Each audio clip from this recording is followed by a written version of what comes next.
নয়াটি গৌরীপুরে দলীয় কর্মীদের এক অনুষ্ঠানে আসেন প্রাক্তন সাংসদ অর্জুন সিং। তিনি সংবাদ মাধ্যমে মুখোমুখি প্রশ্নের উত্তরে বলেন, শুভেন্দু অধিকারী যদি অমিত শাহের দত্তক পুত্র হন তাহলে অভিষেক বন্দ্যোপাধ্যায় কে? মুখ্যমন্ত্রীকে পাল্টা অর্জুন সিং।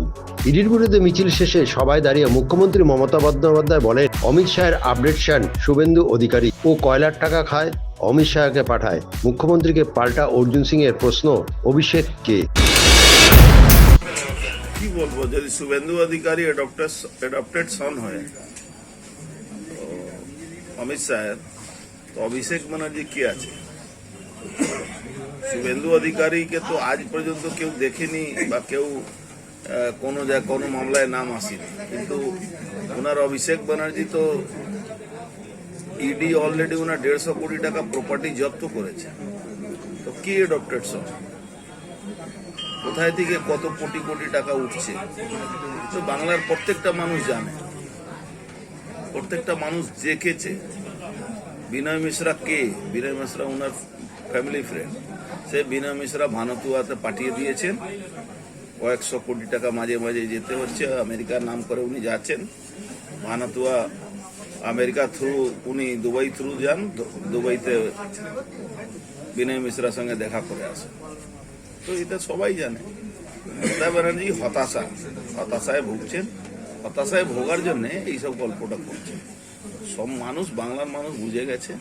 আজকে তো মিছিল বের করেছিল, সমস্ত পুলিশ, সমস্ত সিভিক ভলেন্টিয়ারকে নিয়েও মিছিলের লোক জোগাড় করতে পারেননি।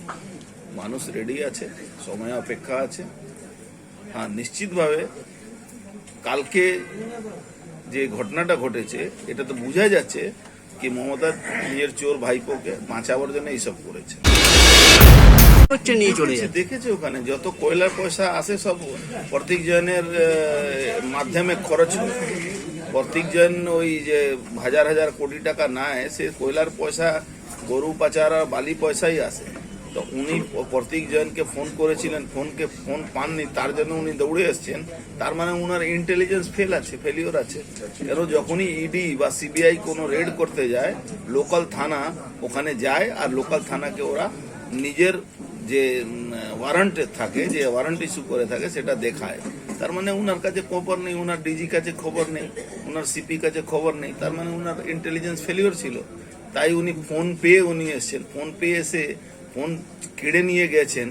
এইটা কালকে বাংলার পুলিশ যখন কোনো বিজেপি কর্মী কাছে যাবে, তখন এরকমই কলার ধরে ওই কর্মীরা ওই পুলিশ কাছ থেকে সব জিনিস কেড়ে নেবে। ঘবড়াবার কিছু নেই, যেটা করেছেন সেটাই পাবেন।